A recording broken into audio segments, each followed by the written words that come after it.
Hello students, आज हम देखने जा रहे हैं क्लास 10 का चैप्टर नंबर 8 मेटलर्जी। देखिए, सबसे पहले इंट्रोडक्शन मैं आपके सामने रीड करता हूँ। अर्थ was born 4.5 billions years ago. 4.5 billion years पहली अर्थ बनी थी। इसके ऊपर में have been taking place in core of earth and its surrounding since its creation till today. और अभी से ये अर्थ चल रही है। This have resulted in formation of various ores, liquid and gases. तो यहाँ पे बहुत ज़्यादा ओवर्स बने। लिक्विड ओवर्स का मतलब होता है सॉलिड पार्टिकल, लिक्विड्स बने, गैसेस बनी। The substance around us in the form of some or other element or their compounds. हमारे आजू बाजू में जो भी चीज़ें हैं वो किसके फॉर्म में है? कंपाउंड्स के फॉर्म में है। In the beginning elements were classified in accordance with their chemical and physical properties. तो एलिमेंट्स जब डिस्कवर किए गए थे, जब वो उनके किसके अकॉर्डिंग अरेंज किए गए? केमिकल और फिजिकल प्रॉपर्टीज़ के। और उनको सेपरेट किया गया metals, non metal and metalloid. These are in use even today. और आज भी यही चीज़ चलती है। You have studied their characteristics. आपने उसके कैरेक्टरिस्टिक पढ़े हुए लास्ट स्टैंडर्ड में। We are going to get more information about to in this lesson. और इस लेसन में हम इसके और ज़्यादा डिटेल में इंफॉर्मेशन देखेंगे। फिजिकल प्रॉपर्टीज़ ऑफ मेटल हमारी हेडिंग है। मेटल्स एग्जिस्ट मेनली इन सॉलिड स्टेट। मेटल्स कौन सी स्टेट में पाए जाते हैं? सॉलिड स्टेट में। नेमली मर्क्यूरी एंड गैलियम किस में होते हैं? लिक्विड स्टेट में होते हैं। मेटल्स चमकते तो उनको लस्ट्रस कहा जाता है। Metal lustre goes on decreasing due to exposure to atmospheric oxygen and moisture and also in presence of some reactive gases. अब मेटल जब ये ऑक्सीजन के और अदर गैसेस के कांटेक्ट में आते हैं तो इनकी चमक धीरे धीरे कम होने लगती है। We know that metals have properties, namely metals की प्रॉपर्टीज़ क्या है? डक्टिलिटी, डक्टिलिटी यानी वायर बनाना है। मेलिबिलिटी यानी एक शेप से दूसरे शेप में। Similarly all metals are good conductors of heat and electricity. तो जितने भी मेटल्स हैं सब क्या है? गुड कंडक्टर है। किसके लिए? हीट और इलेक्ट्रिसिटी के लिए। और मेटल्स क्या होते हैं? हार्ड होते हैं। Alkali metals from group 1 such as lithium, sodium, potassium are exceptions. ये क्या है? एक्सेप्शंस है। This metals can be cut with knife. ये चाकू से काटे जा सकते हैं क्योंकि ये बहुत ज़्यादा क्या होते हैं? सॉफ्ट होते हैं। Metals have high melting point and boiling point. Metal का मेल्टिंग पॉइंट और बॉइलिंग पॉइंट क्या होता है? ज़्यादा होता है। फॉर एग्ज़ाम्पल, टंगस्टन एक मेटल है, इसका मेल्टिंग पॉइंट बहुत ज़्यादा होता है। इसके लिए इसको इसको वो जो बल्ब होता है, बल्ब के अंदर, कोयल के अंदर भी यूज़ किया जाता है। Melting point and boiling points of the metal such as sodium, potassium, mercury, gallium. इतने मेटल जो है आपके सामने, इनका मेल्टिंग पॉइंट बहुत ज़्यादा कम होता है। A sound is produce when certain metals are struck. अगर कोई मेटल से कोई चीज़ टकराती है तो क्या प्रोड्यूस होता है? साउंड प्रोड्यूस होता है। इसको सोनोरिटी कहा जाता है। और ऐसे मेटल जो साउंड को प्रोड्यूस करें इनको सोनोरस मेटल कहा जाता है। Physical properties of non metal. When properties of non metal are considered, it is found that some non metal are in solid state. कुछ सॉलिड स्टेट में होते हैं, कुछ गैसेस स्टेट में होते हैं।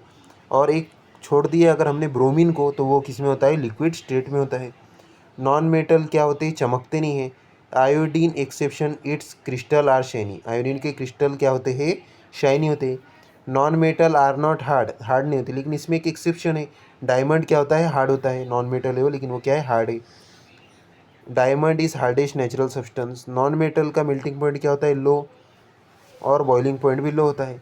नॉन मेटल्स क्या है? Bad conductor of electricity and heat. Graphite इसका एक्सेप्शन है। ये क्या करता है? इलेक्ट्रिसिटी को कंडक्ट करता है, गुड कंडक्टर है ये। Chemical properties of metal. Metals क्या होते हैं? बहुत जल्दी कोई भी सब्सटेंस के साथ में रिएक्ट होते हैं, वो उनके इलेक्ट्रॉन को लूज़ कर देते हैं और पॉजिटिव चार्ज को एक्सेप्ट कर लेते हैं। तो इनको कहा जाता है इलेक्ट्रो पॉजिटिव एलिमेंट। देखिए, रिएक्शन ऑफ मेटल्स। मेटल की रिएक्शन होंगी किसके साथ में? ऑक्सीजन के साथ में। सोडियम की रिएक्शन होती है ऑक्सीजन के साथ में, बनता है सोडियम ऑक्साइड। सोडियम की रिएक्शन होती है वाटर के साथ में, बनता है सोडियम हाइड्रोक्साइड। इसका एक्सप्लेनेशन भी लिख सकते हैं आप। When sodium react with oxygen then form sodium oxide. When sodium oxide is react with water then form sodium hydroxide. Sodium hydroxide को कॉस्टिक सोडा भी कहा जाता है। मैग्नीशियम का भी सेम ही रिएक्शन होंगी ऑक्सीजन के साथ, तो बनेगा मैग्नीशियम ऑक्साइड, और मैग्नीशियम ऑक्साइड की फिर रिएक्शन होंगी वाटर के साथ में, हम पानी में डालेंगे मैग्नीशियम ऑक्साइड को, ये वाइट पाउडर में आता है मैग्नीशियम ऑक्साइड, सोडियम ऑक्साइड, ये मिक्स होगा पानी के साथ में तो बनेगा मैग्नीशियम हाइड्रोक्साइड। अब हम देखेंगे reaction of metal with water, metal की रिएक्शन करेंगे हम वाटर के साथ में, सोडियम की रिएक्शन होगी वाटर के साथ में, सोडियम को पानी में डाला जाएगा तो एक छोटा सा उसके अंदर में ब्लास्ट होता है और सोडियम हाइड्रोक्साइड बनता है और हाइड्रोजन गैस रिलीज़ होती है, और हीट भी क्या होती है, रिलीज़ होती है। देखिए यहाँ पे हीट आपको किस में दिख रहे, प्रोडक्ट के अंदर में दिख रहे, तो इसको कहेंगे एक्सोथर्मिक रिएक्शन, एक्सो का मतलब होता है हीट का बाहर निकलना। अब पोटेशियम की रिएक्शन होगी वाटर के साथ में तो बनेगा potassium hydroxide, hydrogen gas is release और हीट इज प्रोड्यूस। वैसे सेम कैल्शियम की रिएक्शन होगी वाटर के साथ तो calcium hydroxide and hydrogen gas is liberated. Aluminium react with water then form aluminium oxide and hydrogen gas is liberate. Ferrous यानी iron react होता है वाटर के साथ then form ferrous oxide, then form ferric oxide है F3O4, तो इसको कहते हैं फेरिक ऑक्साइड और hydrogen gas is release. Zinc की रिएक्शन होगी वाटर के साथ तो बनेगा जिंक ऑक्साइड और हाइड्रोजन गैस इज रिलीज। यहाँ पे आपको reaction of metal with water एक एग्जांपल बताया गया है, यहाँ पे आपको दिखेंगे, यहाँ पे बर्नर आपको दिख रहा है, glass wool soaked in water, एक वुल लिया गया जिसको पानी से, जिसको क्या किया गया, पानी को वुल ने क्या किया, एब्जॉर्ब कर लिया। यहाँ पे एक मेटल सैंपल रख दिया गया है, यहाँ पे कॉर्क लगा दिया गया, स्टैंड, हाइड्रोजन गैस। अब ये वाटर और मेटल दोनों क्या हो रहे हैं, आपस में रिएक्ट हो रहे हैं, तो इससे क्या निकल रही है, गैस निकल रही है, हाइड्रोजन गैस, और यहाँ पे आपको एक बबल देखने को मिल रहे हैं, हाइड्रोजन गैस की बबल। तो कुछ इस तरीके से रिएक्शन है। Reaction of metal with oxygen, यहाँ पे और एक आपको देखिए reaction of metal with oxygen, यहाँ पे bubbles of hydrogen, soap bubbles. देखिए इसमें है टेस्ट ट्यूब है, डाइल्यूट HCl है, जिंक ग्रेन्यूल, जिंक डाला गया इसमें। अब जिंक की रिएक्शन होगी हाइड्रोक्लोरिक एसिड के साथ में तो बनता है जिंक क्लोराइड और hydrogen gas is liberate. Hydrogen gas जाएंगी इस ट्यूब में से, डिलीवरी ट्यूब आपको देखने को मिल रहा है यहाँ पे। अब यहाँ पे सोप सॉल्यूशन है, यानी साबुन का पानी बना के रखा गया। अब इसमें से हाइड्रोजन गैस आएंगी तो क्या बनेंगे, बबल्स। अब ये बबल्स को आग लगाएगी, यानी माचिस वगैरह कुछ भी लगाएंगे तो यहाँ पे क्या होगा, क्रैकिंग होगी, तो कुछ फटाके की जैसा आवाज़ यहाँ पे आएगा, तो इसको कहेंगे रिएक्शन ऑफ हाइड्रोजन। तो हाइड्रोजन क्या है, एक फ्यूल है, हाइड्रोजन फ्यूल को जब आग लगाई जाती है तब क्या होती है, उसमें से फायर क्रैकर जैसा आवाज़ आने लगता है। Reaction of metal with dilute acid. अब यहाँ पे आपको एक रिएक्टिविटी सीरीज देखे है, मैग्नीशियम, एल्यूमिनियम, जिंक, आयरन। तो मैग्नीशियम सबसे ज़्यादा रिएक्टिव है इसमें से, मैग्नीशियम से कम है एल्यूमिनियम, एल्यूमिनियम से कम जिंक, जिंक से कम आयरन। तो ये रिएक्टिविटी सीरीज़ है। और एक रिएक्टिविटी सीरीज़ आएंगे आपके सामने, उसमें पूरे एलिमेंट्स आ जाएंगे रिएक्टिविटी में, यानी जो मेटल से आएंगे। अब देखिए यहाँ पे मैग्नीशियम की रिएक्शन होंगी HCl के साथ बनेगा magnesium chloride plus hydrogen gas release. Aluminium की रिएक्शन होंगी हाइड्रोक्लोरिक की एसिड के साथ में तो एल्यूमिनियम क्लोराइड बनेगा, हाइड्रोजन गैसेस रिलीज, और एक्सेट्रा। आप जितने भी मेटल्स की रिएक्शन करेंगे HCl के साथ में तो क्या बनता है, metal chloride plus hydrogen gases release. अब है हमारे सामने reaction of metals with nitric acid. अब यहाँ पे लिया गया कॉपर और नाइट्रिक एसिड, तो दोनों की रिएक्शन होगी तो बनेगा कॉपर नाइट्रेट। नाइट्रोजन गैस क्या होंगी, नाइट्रोजन ऑक्साइड गैस क्या होंगी, रिलीज होंगी, और लिक्विड बनेगा वाटर। तो इसी तरीके से तो दो लिक्विड बनेंगे इसमें, लिक्विड में दो है, एक है कॉपर नाइट्रेट जो मिक्स होगा किसके साथ में, वाटर के साथ में। ऐसी ही दूसरी रिएक्शन है, कॉपर की रिएक्शन होंगी, ये डाइल्यूट एसिड है, कॉन्सेंट्रेट था, कॉन्सेंट्रेटेड में रिएक्शन फास्ट होती है, डाइल्यूट में रिएक्शन स्लो होती है। अब देखिए reaction of metal with salts of other metals. तो रिएक्शन ऑफ मेटल होंगी सॉल्ट के साथ में, यहाँ पे कुछ एग्जांपल्स वगैरह तो नहीं दिए इन्होंने, लेकिन reaction of metal with salt of other metals. तो यहाँ पे कुछ ये देखिए आप, कॉर्क देखिए, थ्रेड, एक धागा रखा गया है इसमें, दोनों में भी क्या लगाई गई है, एक एक नेल खील जो खिला होता है वो रखा गया है। टेस्ट ट्यूब है, आयरन नेल, कॉपर, CuSO4 का सॉल्यूशन। तो अभी आप CuSO4 के सॉल्यूशन के अंदर में देख रहे हैं यहाँ पे। अब दूसरा टेस्ट ट्यूब देखिए, टेस्ट ट्यूब स्टैंड है, कॉपर का वायर रखा गया है और यहाँ पे क्या है, FeSO4 का क्या है, सॉल्यूशन है।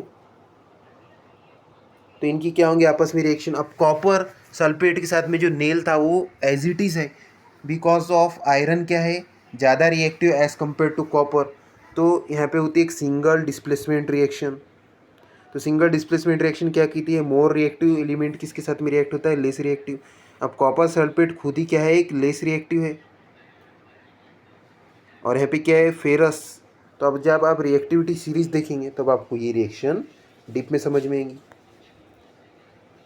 देखिए यहाँ पे रिएक्टिविटी सीरीज आ चुकी है आपके सामने। देखिए आयरन ज़्यादा रिएक्टिव है, कॉपर उससे भी ज़्यादा रिएक्टिव है रिएक्टिविटी सीरीज़ में।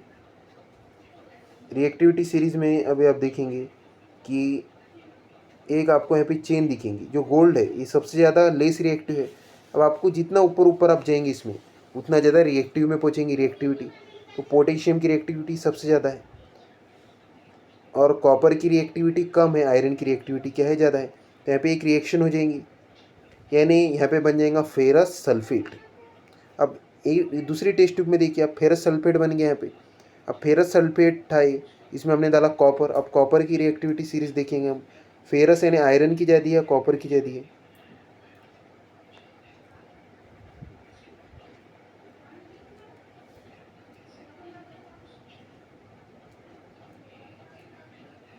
आयरन की रिएक्टिविटी ज़्यादा है, कॉपर की रिएक्टिविटी क्या है, कम है। तो यहाँ पे नो रिएक्शन होगी सेकंड डायग्राम में, क्योंकि इसमें ऑलरेडी कॉपर एक एलिमेंट है जिसकी रिएक्टिविटी क्या है, कम है और फेरस की ज़्यादा है। तो फेरस है ताकतवर और कॉपर क्या है, कमज़ोर है, इतना आपको समझना है। तो कॉपर के यहाँ पे क्या होंगी, कॉपर रिएक्ट नहीं होगा सल्फेट के साथ में, तो नो रिएक्शन। तो रिएक्शन डिपेंड करती है रिएक्टिविटी सीरीज पे। देखिए यहाँ पे ये आपको ध्यान में रखना है, potassium, sodium, lithium, calcium, magnesium, aluminium, zinc, iron, tin, lead, copper, mercury, silver, gold और गोल्ड के नीचे होता है प्लेटिनम। प्लेटिनम की रिएक्टिविटी सबसे ज़्यादा कम होती है। इसको एक ट्रिक भी आपको ध्यान में रखने के लिए, पोसोलिका, माल, जीटील, कम, सीगोप्ला, ये ट्रिक आपको याद में रखनी है। पोसोलिका का मतलब पोटेशियम, सोडियम, लिथियम, कैल्शियम, माल यानी मैग्नीशियम, एल्यूमिनियम, जीटील, जिंक, आयरन, टीन, लीड, कम, सीओ, कॉपर, एमी, मर्क्यूरी, सीगोप्ला, सिल्वर, गो फॉर गोल्ड और प्ला यानी प्लेटिनम। तो इस तरीके से आपको ध्यान में रखना है इसको, रिएक्टिविटी सीरीज को। तो देखिए चार एलिमेंट जो है ये रिएक्ट होते हैं वाटर के साथ में, और लीड तक के जितने भी है पूरे ये सभी रिएक्ट होते हैं एसिड के साथ में, रिएक्ट विद एसिड। और सिल्वर तक के जितने हैं ये पूरे होते हैं ऑक्सीजन के साथ में रिएक्ट। और गोल्ड, प्लेटिनम ये रिएक्ट नहीं होते, गोल्ड को जंग नहीं लगता है कभी, क्योंकि ये बहुत ज़्यादा लेस रिएक्टिव एलिमेंट्स। देखिए reaction of metal with non metal, sodium की रिएक्शन होगी नॉन मेटल क्लोरीन के साथ में, तो बनेगा सोडियम क्लोराइड। ये एक आयोनिक कंपाउंड है। आयोनिक कंपाउंड का बॉन्ड क्या होता है, स्ट्रांग होता है। उसके बाद ये इलेक्ट्रिसिटी भी प्रोड्यूस करते हैं। Chemical properties of non metal देखिए, reaction of non metal with oxygen, non metal की रिएक्शन होंगी ऑक्सीजन के साथ में, तो क्या होने बनेगा, कॉपर प्लस ऑक्सीजन। तो complete combustion, copper oxide acidic, copper की रिएक्शन होंगी ऑक्सीजन के साथ में, तो कॉपर मोनोक्साइड बना। कॉपर मोनोक्साइड को न्यूट्रल कहा जाता है। और सल्फर ऑक्साइड कंबशन, तो ये बनेगा सल्फर प्लस ऑक्सीजन, तो सल्फर ऑक्साइड, सल्फर डाइऑक्साइड कहा जाएंगे इसको, 2 है तो। Reaction of non metal with water, chlorine की रिएक्शन होंगी वाटर के साथ में, तो बनेगा hydro oxy chloride plus hydrochloric acid. Chlorine की रिएक्शन होंगी ब्रोमीन के साथ में, हाइड्रोजन ब्रोमाइड के साथ में, तो बनेगा HCl plus bromine liquid form में बन जाएगा। यानी दो आपस में मिक्स करेंगे इसमें, HCl और ब्रोमीन लिक्विड फॉर्म में, और डेंसिटी से दोनों को कंपेयर किया जाएगा। देखिए reactivity of non metal with hydrogen, reactivity of non metal with hydrogen, sulphur की रिएक्शन होगी हाइड्रोजन के साथ में बनेगा हाइड्रोजन सल्फाइड, नाइट्रोजन की रिएक्शन होगी हाइड्रोजन के साथ में बनेगा अमोनिया। अब देखिए आयोनिक कंपाउंड में क्या होते हैं, कैटायन होते हैं, एनायन होते हैं, उसके बाद में ये इलेक्ट्रिसिटी को भी प्रोड्यूस करते हैं, इलेक्ट्रिक चार्ज होता है इसमें। ये आयोनिक कंपाउंड्स क्रिस्टलाइन होते हैं, एक डेफिनेट शेप होता है इसमें, स्मूथ शाइनी होते हैं, एक इनके बीच में एक अट्रैक्टिव फोर्स होता है जो इनको एक मजबूत बॉन्ड में बना देता है। देखिए size of positively and negatively charge ion, magnitude of electric charge on the ions, electrostatic attraction होता है इसमें, neighbouring ions with opposite charge is very strong, इसके बीच में का जो चार्ज है वो क्या होता है, बहुत ज़्यादा स्ट्रॉन्ग होता है।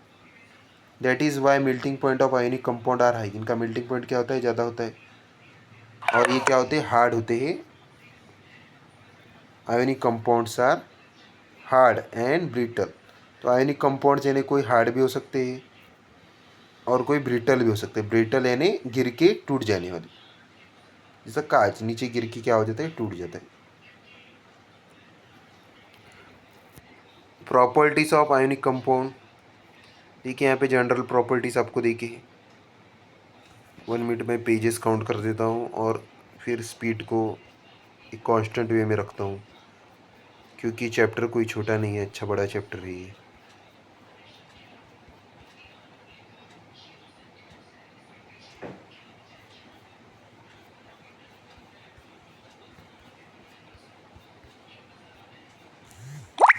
अभी हमारे 10 पेजेस बाकी है और कंप्लीशन में।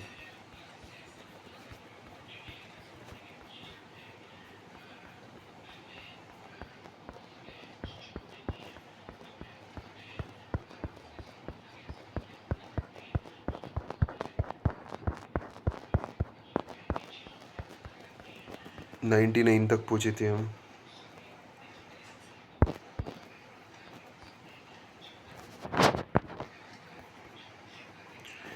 देखिए जनरल प्रॉपर्टीज़ दोनों में अट्रैक्टिव फोर्स होता है, और ये बेसिक थिंग है, मुझे नहीं लगता है कि मुझे आपको इतना ज़्यादा डिटेल में बताना पड़ेगा इसको, क्योंकि ये आप पढ़ ही चुके हैं आयोनिक कंपाउंड्स के बारे में।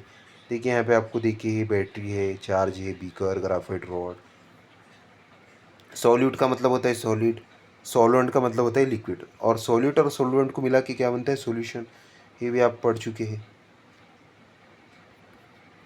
मेटलर्जी देखिए science and technology regarding extraction of metal, extraction का मतलब होता है purification of metal from ore and their purification for the use is called metallurgy.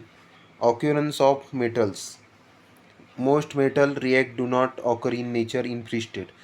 तो बहुत सारे ऐसे मेटल्स हैं जो फ्री स्टेट में नहीं होते, वो क्या होते हैं, कंपाउंड फॉर्म में होते हैं, कंबाइन स्टेट में होते हैं। सच है सॉल्ट्स, सच एस, तो सॉल्ट्स के बारे में ऑक्साइड्स, कार्बोनेट, सल्फाइड, नाइट्रेट्स में होते हैं ये। However the most unreactive metals that are not affected by air, water and other natural factors like silver, gold, platinum, इनको किसी से कोई फ़र्क नहीं गिरता है। सिल्वर को भी जंग लगता है लेकिन बहुत समय के बाद में, इतना इजीली सिल्वर को जंग नहीं लगता है। The compounds of metal that occurs in nature along with the impurities are called minerals. देखिए the minerals from which metals can be separated economically are called ores. तो मिनरल्स से क्या किया जाता है, minerals from which metal can be separated, mineral से metal को separate किया जाता है। अब मिनरल में दो चीज़ें होती है, एक होता है ओवर, एक होता है गैंग। गैंग यानी जो इम्प्यूरिटीज़ है उसको कहते हैं गैंग। अब आगे गैंग भी आ चुका, देखिए this impurities are called gangue. Ores को निकाला जाता है माइंस में से, गैंग को उसमें से सेपरेट किया जाता है, और मेटल को कुछ फर्दर प्रोसेस की जाती है और क्लीन किया जाता है, और इसी प्रोसेस को कहते हैं metallurgy. Basic principles of metallurgy देखिए, कॉन्सेंट्रेशन ऑफ ओर्स, कॉन्सेंट्रेशन में क्या होता है, अब प्रोसेस सेपरेटिंग गैंग को सेपरेट किया जाता है ओर से, इसको ही कहते हैं कॉन्सेंट्रेशन ऑफ ओर। इसमें अलग अलग प्रोसेस है। Desired metal is increase various ways, अलग अलग इसमें डिफरेंट वेज है इसके। Physical properties of metal present in ores and gang, इसमें फिजिकल प्रॉपर्टीज़ होती है। It depend on reactivity of metal, metal की रिएक्टिविटी पे डिपेंड होती है सब चीज़ें। फैसिलिटीज़ है कुछ अवेलेबल जो प्यूरिफिकेशन के काम में आती है, अब वही हम आगे देखेंगे। देखिए सेपरेशन बेस्ड ऑन ग्रेविटेशन, तो देखिए विल्पी टेबल मेथड, ये विल्पी टेबल मेथड में क्या होता है, एक जगह से पानी डाला जाता है और एक जगह से पाउडर ओर को रिलीज़ किया जाता है, और ये स्लिट्स होते हैं वाइब्रेटिंग टेबल, और ये क्या होता है, वाइब्रेट होने लगता है। अब वाइब्रेट होने के बाद में एक स्लोपिक रीजन में होता है, अब ओवर नीचे आ रहा है और पानी से क्या हो रहा है, क्लीन हो रहा है, और वाइब्रेट होके जो ओवर रहेगा वो कुछ आपको बाजू में एक स्पेस दिख रहा है सिल्वर कलर का, इसमें पूरा क्या होता है, ओवर जमा हो जाता है, और जो कचरा गैंग वो यहाँ के पार्टिकल में जमा हो जाता है। कुछ मैं आपको इससे ड्रॉ करके बता देता हूँ। देखिए यहाँ से बहुत सारे ओवर्स आए वाटर के लिए, ये बता देता हूँ। उसके बाद में पानी भी यहाँ से आया, अब ये पानी से क्लीन हो जाते हैं। अब ये जो टेबल आपको दिख रही है स्लिट से वाइब्रेट होती है, और ये कुछ स्लोपिक रीजन में होती है कुछ इस तरीके से, यानी ये यहाँ पे स्लोप होता है, ये पीछे घसर जाता है ओवर, और ये पीछे जाने के बाद में ओवर में तो ये कुछ और पीछे जाता है और यहाँ पे हो जाता है। थोड़ा कलर से आप कंफ्यूज हो सकते हैं, तो मैं ग्रीन कलर का बता देता हूँ। और अब क्लीन हो चुका है ये, तो ये कुछ इस जगह ऐसे जाएगा और कलेक्ट हो जाएंगे, इसको कहते हैं विल्पी टेबल मेथड। ईजी है ये। अगला है देखिए हाइड्रोलिक सेपरेशन मेथड, ये भी बहुत ईजी है। यहाँ से ऊपर से पाउडर और डाला जाएगा, इसमें पानी होगा, और जो ओवर रहेगा इसका मेटल का वेट ज़्यादा होता है, आपको पता है। अब इसका वेट ज़्यादा है तो मेटल का जाएगा नीचे की तरफ में जाएगा, ऐसे पानी दिया जाएगा। अब नीचे एक स्पेस होगा, स्पेस में से मेटल क्या होगा, नीचे जाने के बाद में कॉन्सेंट्रेटेड ओवर यानी एक जगह पे जमा हो जाएगा, और गैंग कचरा ऊपर में तैरने लगेगा, और गैंग इस तरीके से बाहर चला जाएगा। तो ये हाइड्रोलिक सेपरेशन मेथड। अब देखिए मैग्नेटिक सेपरेशन मेटल, अब मेटल्स क्या होते हैं, मैग्नेट से अट्रैक्ट होते हैं। अब यहाँ पे मेटल है, मेटल के साथ में गैंग है, कचरा है। अब इस तरीके से non magnetic roller, magnetic roller, तो ये मैग्नेटिक रोलर ऐसे घूमेगा। अब मैग्नेट क्या करेगा, मेटल को अपने तरफ में अट्रैक्ट करने की कोशिश करेगा। अट्रैक्ट में ऊपर में इसमें क्या है, एक आपको रबर का बेल्ट दिख रहा है, बेल्ट उसको पास में नहीं आने देगा, और ये मैग्नेटिक फील्ड के कारण यहाँ पे दो क्या होंगे, बकेट्स होंगे। तो एक होगा कलेक्टर, ये दूसरा सेकंड कलेक्टर। तो ये जो आपको ये व्हील्स के पास में जो कलेक्टर होगा, ये मेटल्स को क्या होगा, व्हील्स अट्रैक्ट करने की कोशिश करेंगे, और ये अट्रैक्शन के कारण मेटल किस में जाएगा, फर्स्ट कलेक्टर में जाएगा, और नॉन मेटल यानी जो गैंग है वो किस में जाएगा, ये सेकंड नंबर का आपको कचरा जाती हुई दिख रहा है। तो इसको कहते हैं मैग्नेटिक सेपरेशन मेथड। ये भी बहुत ईजी है। फ्लोट फ्लोटेशन मेथड, ये फ्लोट फ्लोटेशन मेथड में यहाँ पे देखिए कुछ इस तरह की स्ट्रक्चर होता है। ये वाटर होता है बबल्स वाला, इसमें वाटर एंड पाइन ऑयल डालते हैं, इससे इसमें बबल बन जाते हैं। अब इसमें एयर डाली जाती है, देखिए यहाँ पे एयर सप्लाई की जाती है, यानी फूक भी मार सकते हैं ओनली। अब यहाँ से फूक मारी गई फॉर एग्जांपल, तो ये एयर जाके इसमें छोटे छोटे छेद होते हैं, इसमें से एयर निकलती है। एयर निकलने के कारण यहाँ पे बनते हैं बबल। अब बबल बनने के बाद में देखिए ये है अजाइटेटर, तो ये अजाइटेटर को गोल घुमाया जाता है, गोल घुमाने की वजह से इसमें बनते फेस। अब फेस बनने के कारण इसमें क्या होता है, एक सर्कुलर मोशन होता है। सर्कुलर मोशन में मेटल्स का पार्ट पूरा घूमने लगता है, और गैंग जो होती है वो नीचे दब जाती है। जैसे कि कपड़े हम धोते हैं, तो कपड़े धोते हुए जो स्टेन वगैरह जो होती है, धूल मिट्टी, वो कैसे निकल जाती है, कुछ इसी तरीके से मेटल के ऊपर में धूल मिट्टी निकल जाती है, और ये धूल मिट्टी पूरी नीचे चले जाती है। और ये फ्रोथ, फ्रोथ यानी झाग, फ्रोथ का मतलब होता है झाग, फ्लोटेशन का मतलब घूमना। तो झाग घूमता है, झाग के साथ में क्या आता है, मेटल्स, और मेटल यहाँ पे एक पॉट के अंदर में सेपरेट कर दिए जाते हैं, और गैंग यानी कचरा नीचे चला जाता है। तो कुछ इस तरीके से होता है फ्लोट फ्लोटेशन मेथड। अभी लीचिंग देखिए, लीचिंग यानी पानी में मिनरल को डाला जाता है, डालने के बाद में उसको गर्म किया जाता है, गर्म करने के बाद जो ओवर है वो पूरा मतलब रिएक्ट हो जाता है, पानी के साथ में मिल जाता है, डिज़ोल्व हो जाता है केमिकल रिएक्शन में, और जो कचरा होता है वो डिज़ोल्व नहीं हो पाता, वो सेपरेट होता है। तो बाद में उस जो होता है लिक्विड को निकाल दिया जाता है और कचरा सेपरेट कर दिया जाता है। तो इस तरीके के प्रोसेस को कहते हैं लीचिंग। यहाँ पे कुछ चीज़ों का यूज़ किया जाता है, सोडियम हाइड्रोक्साइड का यूज़ किया जाता है, उसके बाद में सोडियम कार्बोनेट का यूज़ किया जाता है। अब अगला है हमारा extraction of metal, extraction of reactive metal. अब ये दूसरी स्टेप है। अब आपने पहली स्टेप पढ़ ली। The metals at the top of reactivity series are highly reactive. तो the metals are at the top of reactivity, जो टॉप है वो सबसे ज़्यादा क्या है, reactive. Their reactivity decrease down series. For example potassium, sodium, aluminium, ये क्या है, ज़्यादा रिएक्टिव मेटल्स है।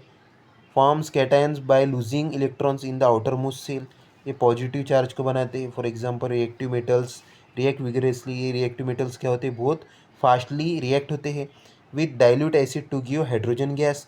High reactive metals burn by reacting with oxygen from air at room temperature. Their extraction has to be electrolytic reduction. तो इनको क्या होता है, ये इजीली प्यूरीफाई नहीं होते, तो इनको इलेक्ट्रोलाइटिक रिडक्शन की प्रोसेस करनी पड़ती है, यानी इसमें इलेक्ट्रिसिटी को पास करना पड़ता है। देखिए यहाँ पे कैटायन कैथोड रिएक्शन, सोडियम के पास में क्या था, पॉजिटिव चार्ज था, तो हम क्या करेंगे, सोडियम को उसका इलेक्ट्रॉन वापस दे देंगे। तो क्या बन गया, ये Na के ऊपर में कोई चार्ज नहीं, तो ये क्या हो गया, रिडक्शन। अब क्लोरीन के पास में किसका चार्ज था, माइनस का। अब क्लोरीन ने इलेक्ट्रॉन उधार लिया हुआ था, अब क्लोरीन अपना इलेक्ट्रॉन क्या करेगा, उधार लिया हुआ वापस दे देगा सोडियम को, तो इसका माइनस का चार्ज हट गया। तो यहाँ पे क्या है, Cl2, यानी चार्ज हट गया यहाँ पे माइनस का, तो नो चार्ज आ गया यहाँ पे। तो Cl के ऊपर में ब्लैंक हो गया, सोडियम के ऊपर भी ब्लैंक हो गया, तो इसको कहते हैं ऑक्सीडेशन। तो आप इसमें समझ सकते हैं एडिंग ऑफ इलेक्ट्रॉन, इलेक्ट्रॉन को ऐड करना क्या होता है, रिडक्शन। इलेक्ट्रॉन को रिमूव किया है यहाँ पे Cl में हमने, तो the addition of electron is called reduction, the removing of electron is called oxidation. यानी इलेक्ट्रॉन को ऐड करना है रिडक्शन, इलेक्ट्रॉन को रिमूव करना है ऑक्सीडेशन। ये आपको इतना समझना है। एक्सट्रैक्शन ऑफ एल्यूमिनियम किस तरीके से होता है, देखिए यहाँ पे एल्यूमिनियम को एक्सट्रैक्शन किया जाता है, अच्छी लंबी प्रोसेस होती है। कॉन्सेंट्रेशन ऑफ बॉक्साइट, अभी जो आपको दिख रहा है Al2O3.2H2, इसको बॉक्साइट कहते हैं। अब बॉक्साइट में मिलाया जाता है कॉस्टिक सोडा 2NaOH को मिलाया जाएगा, रिएक्शन होगी तो बनेगा सोडियम एल्यूमिनेट बनता है यहाँ पे, और वाटर लिक्विड फॉर्म में। अब सोडियम एल्यूमिनेट को सेपरेट कर दिया जाएगा, सोडियम एल्यूमिनेट सेपरेट होकर और उसमें पानी को मिलाया जाएगा, वाटर को, तो बनेगा सोडियम हाइड्रोक्साइड और एल्यूमिनियम हाइड्रोक्साइड। दो लिक्विड बन गए यहाँ पे भी, दोनों की डेंसिटी अलग होती है। जैसे पेट्रोल में अगर आपने पानी मिलाया तो आपको पानी अलग दिखता है, पेट्रोल अलग दिखता है, कुछ इसी तरीके से इस रिएक्शन में भी दिखता है। इस तरीके से इसको सेपरेट करते हैं फिर हम, वरना आपको ऐसा लगेगा कि दोनों जब मिक्स है तो हम सेपरेट कैसे कर रहे हैं उनको। तो यहाँ पे आपको देखने को मिल रहा है एल्यूमिनियम हाइड्रोक्साइड। एल्यूमिनियम हाइड्रोक्साइड को हम क्या देंगे, आप हीट देंगे, तो हीट देने के बाद में इसमें क्या बनेगा, एक पाउडर बनेगा, इस पाउडर को कहते हैं एल्यूमिनियम ऑक्साइड। इस तरीके से एल्यूमिनियम ऑक्साइड सेपरेट हो गया। अब second electrolytic reduction of alumina, अब इसको और ज़्यादा इलेक्ट्रोलाइटिक रिडक्शन से दिया जाएगा। स्टील टैंक है, इसमें मॉल्टन एल्यूमिनियम है, एनोड ग्राफाइट से, आउटलेट फॉर मॉल्टन एल्यूमिनियम, ये आउटलेट है। Mixture of alumina cryolite and fluorspar, तो इसमें कुछ केमिकल डाले जाते हैं जिसका नाम है क्रायोलाइट एंड फ्लूस्पर, और इसमें क्या होती है, रिएक्शन होती है। देखिए यहाँ पे ऑक्सीजन में से क्या हो रहा है, इलेक्ट्रॉन रिमूव हो रहा है, तो रिमूविंग ऑफ इलेक्ट्रॉन क्या है, ऑक्सीडेशन, और एल्यूमिनियम में ऐड हो रहा है इलेक्ट्रॉन, तो Al। तो जो साथ में था बॉन्ड ब्रेकिंग, तो क्या हो गए, आपस में मिल गए Al2O3, यानी जो साथ में Al2O3 मिलके बॉन्ड बन चुके थे, तो ऑक्सीजन सेपरेट हो गया, एल्यूमिनियम भी क्या हो गया, सेपरेट हो गया। अब ऑक्सीजन एक गैस है, तो ऑक्सीजन गैस क्या होंगी, रिलीज होंगी, और एल्यूमिनियम सेपरेट होके कहाँ जाएगा, ये आउटलेट में जाएगा।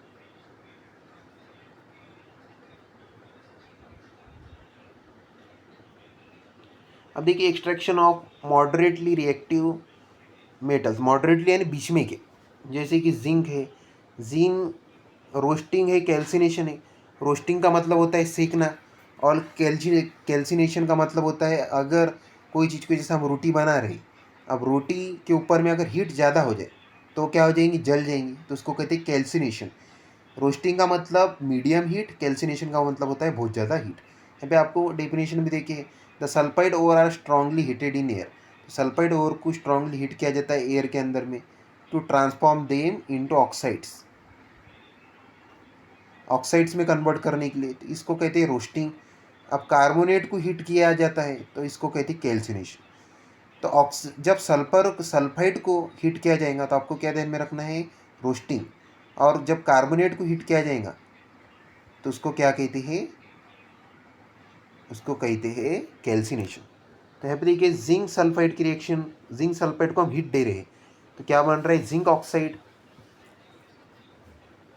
Plus sulphur dioxide gas release. तो जिंक सल्फाइड में से, अब जिंक सल्फाइड क्या है, जंगा हुआ है, उसको क्या लगा है, जंग लगा हुआ है जिंक सल्फाइड को, उसको हमने हीट दी तो क्या बन गया, उसमें से सल्फर सेपरेट हो गया और जिंक ऑक्साइड बन गया। अब जिंक कार्बोनेट भी सेम है, जिंक कार्बोनेट को हीट दी जाएंगे तो क्या बनेगा, जिंक ऑक्साइड, कार्बोनेट क्या होगा, रिलीज, यानी कार्बन डाइऑक्साइड रिलीज।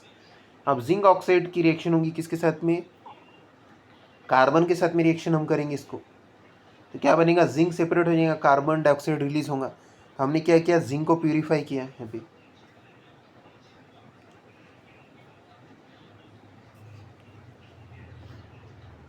अब ये जितने भी गैसेस वगैरह है इनको भी यूज़ किया जाता है, ऐसा नहीं कि इनको रिलीज यानी हवा में बाहर दिया जाता है। ये जितने भी गैसेस हैं इनको सबको एक सिलेंड्रिकल कंटेनर होता है, सब में क्या किया जाता है, स्टोर किया जाता है और सबसे कुछ न कुछ यूज़ वगैरह लिए जाते हैं। अब देखिए आपके सामने मैग्नीज ऑक्साइड की रिएक्शन होगी एल्यूमिनियम के साथ में, तो बनेगा मैग्नीज सेपरेट हो गया एल्यूमिनियम ऑक्साइड। अब एल्यूमिनियम को भी प्यूरीफाई किया जाएगा, यानी मैग्नीज का प्यूरिफिकेशन होता है यहाँ पे। फेरस ऑक्साइड की रिएक्शन होगी एल्यूमिनियम के साथ में, बनेगा फेरस को प्यूरिफाई किया जाता है एल्यूमिनियम के थ्रू। अब एल्यूमिनियम को वापस में और प्यूरिफाई कर देंगे वो, तो इस तरीके से आयरन का प्यूरिफिकेशन हुआ। अब यहाँ पे देखिए रेल वगैरह, रेल में क्रैक्स वगैरह आते हैं, अब यहाँ पे आपको क्रैक दिख रहा है तो यहाँ पे मॉल्टन क्या डाला जाता है, आयरन डाला जाता है, और मॉल्टन आयरन धीरे धीरे क्या हो जाता है, जम जाता है, इसको मोल्ड कहते हैं। देखिए यहाँ पे स्लैग और इस तरीके से वेल्डिंग वगैरह की जाती है और एरर दूर हो जाता है, इसको थर्मिट वेल्डिंग कहा जाता है। यानी उसमें लोहे का पानी डाल के फिर उसको क्या दिया जाता है, वेल्डिंग की जाती है। ये लोहे का पानी डालने के बाद में धीरे धीरे वो क्या होगा, एक गर्म होगा और आपस में बॉन्ड बन जाएंगे, इसको मेटेलिक बॉन्ड कहते हैं। Extraction of less reactive metals, जो लेस रिएक्टिव मेटल्स हैं इनको कैसे प्यूरीफाई करते हैं, देखिए अब एक कॉपर सल्फाइड की रिएक्शन होगी किसके साथ में, ऑक्सीजन के साथ में, तो कॉपर सल्फाइड की रिएक्शन होगी ऑक्सीजन के साथ में, तो बनेगा copper oxide plus sulphur gas release. अब कॉपर ऑक्साइड की रिएक्शन हम वापस में हम किसके साथ में करेंगे, कॉपर सल्फाइड को मिक्स करेंगे दोनों को, तो रिएक्शन में कॉपर सेपरेट हो जाएगा और सल्फर डाइऑक्साइड बन जाएगा। इस तरीके से प्यूरिफिकेशन ऑफ कॉपर किया जाता है। अब देखिए रिफाइनिंग ऑफ मेटल्स, मेटल्स को रिफाइन किया जाता है। Metals obtain by various reduction process, अलग अलग रिडक्शन प्रोसेस की जाती है जिसमें क्या हो कि दोनों बॉन्ड आपस में ब्रेक हो जाए, और जैसे कि एल्यूमिनियम ऑक्साइड है तो एल्यूमिनियम और ऑक्सीजन दोनों आपस में क्या हो जाए, सेपरेट हो जाए। एल्यूमिनियम के पास में होता है प्लस चार्ज, तो उसका प्लस चार्ज हटाना होता है, ऑक्सीजन के पास में होता है माइनस चार्ज, उसका माइनस चार्ज को हटाना होता है। थोड़ा मैं आपको लिख के बता देता हूँ यहाँ पे, देखिए Al2O3 कुछ इस तरीके से होता है ये। अब एल्यूमिनियम के पास में कौन सा चार्ज होता है, प्लस का चार्ज होता है, तो हम एल्यूमिनियम ने क्या किया, इलेक्ट्रॉन को दिया। अब हम क्या करेंगे, एल्यूमिनियम को इलेक्ट्रॉन देंगे, तो यहाँ पे क्या एडिशन ऑफ इलेक्ट्रॉन, तो ये बन गया Al। तो एल्यूमिनियम के साथ में क्या हो गया, रिडक्शन, यानी इलेक्ट्रॉन की एडिशन, इसको क्या कहते हैं, रिडक्शन। अब मैं थोड़ा कलर चेंज कर देता हूँ। अब ऑक्सीजन के पास में कौन सा चार्ज होता है, माइनस का चार्ज होता है। अब इस माइनस में से हम क्या करेंगे, इलेक्ट्रॉन को वापस दे देंगे, एल्यूमिनियम को हमने इलेक्ट्रॉन वापस दे दिए, तो यहाँ पे इलेक्ट्रॉन क्या हो गए, रिमूव हो गए, तो क्या बन गया, ये O बन गया ओनली। तो इस तरीके से ऑक्सीजन सेपरेट हो जाता है, एल्यूमिनियम सेपरेट हो जाता है। तो इसको प्रोसेस को कहते हैं ऑक्सीडेशन एंड रिडक्शन प्रोसेस होती है। तो रिफाइनिंग ऑफ मेटल्स में क्या किया जाता है, रिडक्शन किया जाता है। पहले एक का रिडक्शन किया जाएगा तो दूसरे का क्या होता है, ऑक्सीडेशन, और इसके लिए प्रोसेस की जाती है इलेक्ट्रोलाइसिस, इलेक्ट्रिक करंट को पास किया जाता है इसमें से। अब देखिए कोरोजन ऑफ मेटल्स, कोरोजन का मतलब होता है जंग लगना। अब यहाँ पे आपको ब्लैक एंड सिल्वर वेसर दिख रहा है, अभी चांदी को क्या हो जाता है, जंग लगता है, तो ये चांदी हो जाती है चांदी का फॉर्मूला होता है Ag। Ag का मतलब होता है सिल्वर। अभी सिल्वर की रिएक्शन होती है सल्फाइड के साथ में, तो बन जाता है सिल्वर सल्फाइड। अब हमारे एटमॉस्फेयर में सल्फर डाइऑक्साइड प्रेजेंट है। अब सल्फर डाइऑक्साइड किसको रिएक्ट कर लेता है, इसके साथ में रिएक्ट होता है सिल्वर के साथ में, चांदी के साथ में, तो बनता है सिल्वर सल्फाइड। और the colour of silver sulphide is black. इसका कलर क्या हो जाता है, ब्लैक कलर हो जाता है। तो यहाँ पे आपको देखने मिल रहा है। उसके बाद में कॉपर पे, कॉपर की रिएक्शन होती है तो इसका कलर हो जाता है ग्रीन कलर। कॉपर की रिएक्शन होती है कार्बोनेट के साथ में, यानी कार्बन डाइऑक्साइड के साथ में रिएक्शन होती है, तो बन जाता है कॉपर कार्बोनेट। और the colour of the copper carbonate is green. तो ये कॉपर कार्बोनेट है, इसका कलर क्या है, ग्रीन कलर है। तो जब कॉपर को जंग लगता है तो उसका कलर क्या हो जाता है, ग्रीन कलर हो जाता है। तो प्रिवेंशन ऑफ कोरोजन, तो इसको प्रिवेंशन के लिए क्या की जाती है, देखिए वेरियस मेथड का यूज़ किया जाता है। इसमें special attention is paid, do not rust, we can lower rate process rusting of iron, corrosion of metal can we stop keeping. इसके लिए क्या की जाती है, फिक्स लेयर, तो एक लेयर चढ़ाई जाती है मेटल्स के ऊपर में। अभी लेयर होती है जिंक की, आयरन के ऊपर में जिंक की लेयर चढ़ाई जाती है। अब आप जो है जब भी शॉप में जाते हैं लोहा खरीदने के लिए, तो आपको एकदम चमचमाता लोहा देखने मिलता है, वहाँ पे तो जंग नहीं लगता। लेकिन जब आप उसको घर पे जलाते हैं, उसका वर्क करते काम करते, तो उसको जंग लगता है। इसका कारण ये है कि उनके पास में जो मटेरियल है वो फ्रेश फैक्ट्री से आता है, उस पर जिंक की लेयर होती है।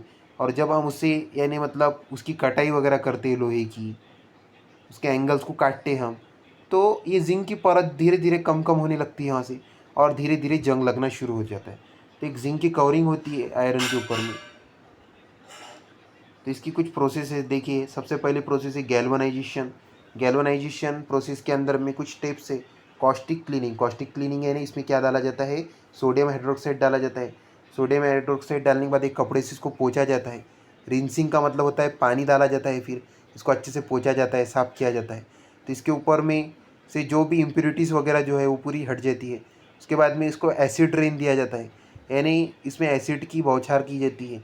ये एसिड से इसके ऊपर में जो इम्प्योरिटीज़ वगैरह जो होंगी, ऑयल वगैरह जो चिपका हुआ था, वो निकल जाता है। उसके बाद में वापस में इसको क्या किया जाता है, क्लीन किया जाता है, कपड़े से अच्छे से साफ़ किया जाता है।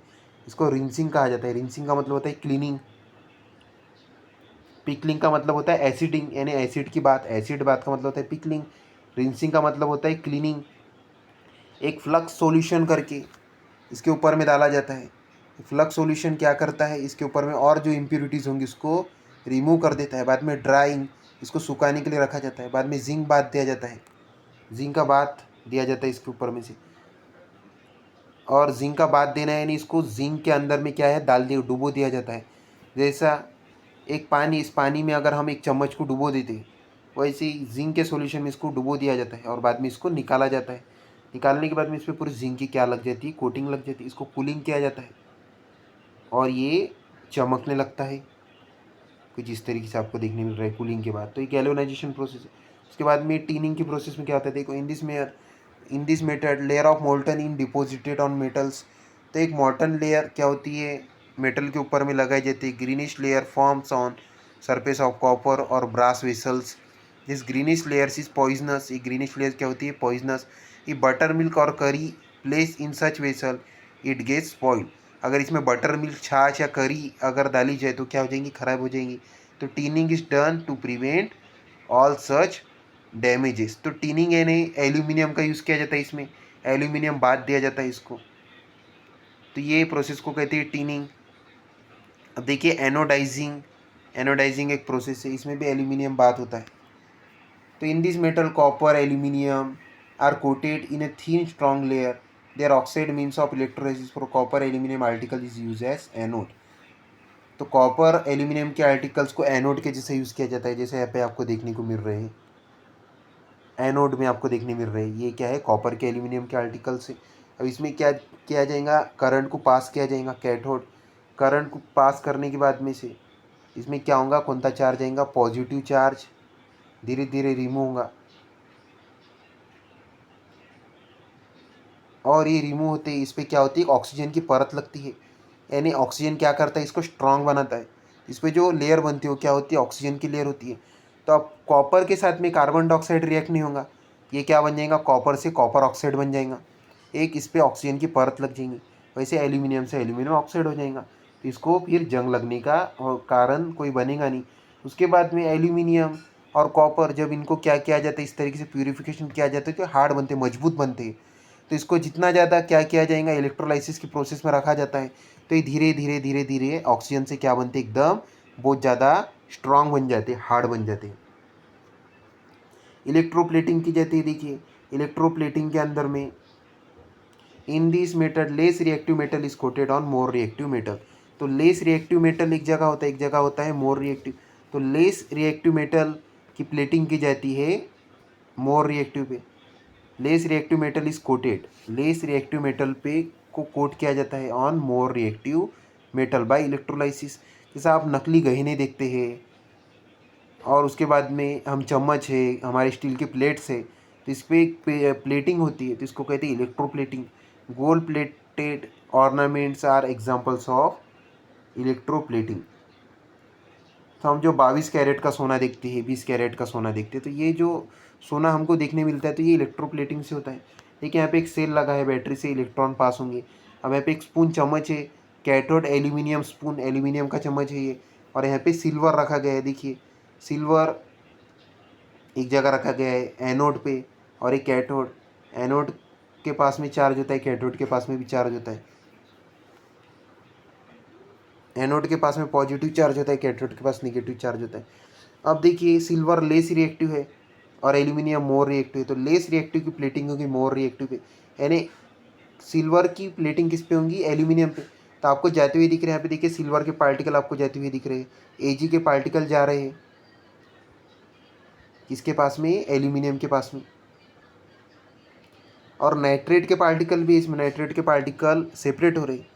तो ये एल्यूमिनियम के ऊपर में किसकी कोटिंग थी, नाइट्रेट की कोटिंग थी। धीरे धीरे धीरे धीरे सिल्वर के पार्टिकल इसमें लगते हैं और हमको जो चम्मच होता है एल्यूमिनियम किसके जैसा लगता है, चांदी के जैसा लगने लगता है। तो इस तरीके से बनाई जाती है नकली चांदी, यानी नकली चांदी के जो भी चीज़ें होती है ये बनाई जाती है, इसको कहते हैं इलेक्ट्रोप्लेटिंग। उसके बाद में हमारे जो बर्तन वगैरह होते हैं, स्टील वगैरह, इसमें भी यूज़ वगैरह होता है इसका। Coins made from various alloys, alloys का मतलब होता है मिक्सचर, जो मिक्सचर जो होता है, मिक्सचर का यूज़ किया जाता है, इसको अलॉय कहते हैं। यहाँ पे आपको डीप इंफॉर्मेशन भी देखिए इसके बारे में। फिर लास्ट टॉपिक है तो मैं एक्सप्लेन कर ही देता हूँ आपके लिए।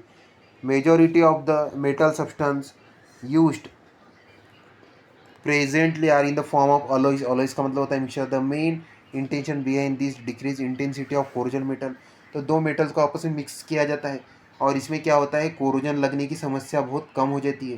This homogeneous mixture form by mixing metals with the non metals, metals non metal को मिक्स किया जाता है in proportion is called alloy. देखिए bronze is an alloy, bronze एक अलॉय है, इसमें 90% क्या है कॉपर, 10% क्या है टीन है, दोनों को मिक्स करके क्या बनता है, bronze. Bronze statue do not get affected by sun and rain, bronze की जो स्टैचूज है वो सन से या रेन से अफेक्ट नहीं होते, इनको जंग नहीं लगता है। तो आप जो स्टैचू ऑफ यूनिटी देखेंगे जो गुजरात में है, तो ये किससे बनी हुई है, ब्रॉन्ज से बनी हुई है। इसमें ब्रॉन्ज का, कॉपर का, यानी अच्छा खासा मिश्रण करके बनाया गया है, जिसको जंग लगने की पॉसिबिलिटी बहुत ज़्यादा कम है। उसको भी लग सकता है जंग, लेकिन पॉसिबिलिटी बहुत कम है उसकी, एंड उसको टाइम ज़्यादा लगेगा। अगर जंग लगेगा अभी तो उसको टाइम बहुत ज़्यादा लगेगा। अब देखिए stainless steel does not get stain, तो स्टेनलेस स्टील को जंग नहीं लगता है विथ एयर और वाटर, अल्सो नॉट रस्ट, उसको जंग वगैरह नहीं लगता। इट इज़ अलॉय, क्या है वो भी स्टील, क्या है, एक अलॉय है। तो इसमें 74% क्या है, आयरन है, 18% क्रोमियम है और 8% कार्बन, इसको मिक्स करके बनाया गया steel. In recent time various types of alloys are form for minting coins. तो एंशियंट टाइम जो था, पुराने ज़माने में भी ऐसे कॉइन्स वगैरह बनाए गए थे, कॉइन्स मेड फ्रॉम अलॉयज। ये कॉइन्स भी अलॉय से बनते हैं, मिक्सचर से बनते हैं। तो डू यू नो भी मैं आपके लिए, अभी लास्ट टॉपिक है हमारा तो बता ही देता हूँ थोड़ा। देखिए when one metal in alloy is mercury, alloy is called amalgam. तो जो मर्क्यूरी वाला जो अलॉय होता है उसको क्या कहते हैं, अमलगम कहते हैं। For example sodium amalgam, zinc amalgam. यानी अब देखिए यहाँ पे आपको मर्क्यूरी दिख रहा है, सोडियम की रिएक्शन की जाएंगे मर्क्यूरी के साथ में, क्या बनेगा, sodium amalgam. Zinc amalgam etcetera. Zinc silver amalgam was earlier use by dentist. उसको डेंटिस्ट जो है पहले यूज़ करते थे। Gold amalgam is use for extraction of gold. Gold amalgam gold को प्यूरिफिकेशन करने के लिए काम में आता है। तो इस तरीके से हमारा चैप्टर कंप्लीट होता है। आई होप आपको लेक्चर समझ में आऊँगा। अगर आपको कोई डिफ़िकल्टीज है तो आप मुझे कमेंट बॉक्स के अंदर में कमेंट कर सकते हैं। आपको ये वीडियो को आपके फ्रेंड के साथ में शेयर करना है, वीडियो को लाइक करना है, जिससे और ज़्यादा मेरा प्रोत्साहन बढ़े वीडियोज़ बनाने के लिए, और चैनल को सब्सक्राइब करना है। Thanks for watching the video.